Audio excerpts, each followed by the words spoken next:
I'm Heiko Schwarzburger. I'm here on the rim of the open pit mining for brown coal, Welzow-Süd, in the Lausitz area. It's east of Berlin.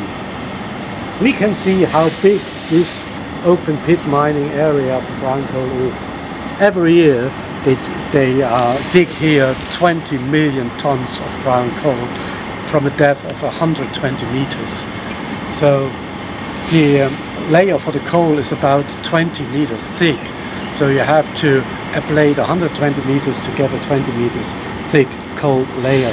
That means 6 tons of overburden for 1 ton of coal. And this brown coal actually has 60% of water, of sulfur, of sand in it, which you actually can't burn, and only 40% is real carbon, which will be used over there in this huge Schwarze Pumpe coal power station where we have been before, as mentioned.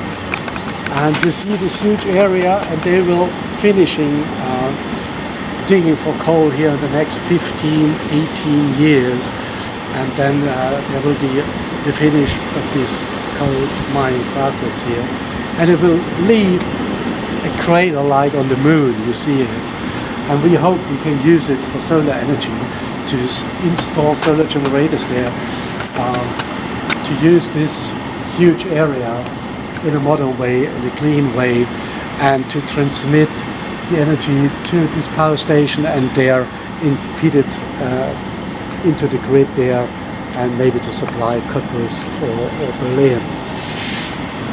The problem here, the specific problem of this area is that when they ablated the top layers, they lifted the pyrites. It's a special mineral deep there in the ground, which consists of iron and sulfur.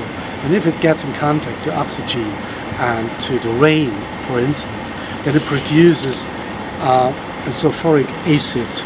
And if you want to fill this as a lake, then you have a sour lake. That's a huge problem in this area.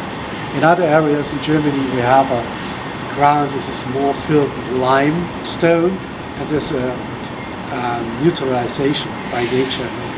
Maybe in Saxony, for instance, they don't have these problems as we have here, but it's very common. It's the same in the US or in Canada, let's say in the uranium mines or coal mines there.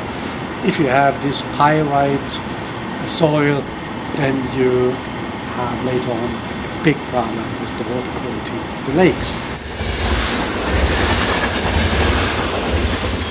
You see, there's a lot to do for coming generations to give this moonlight crater back to nature.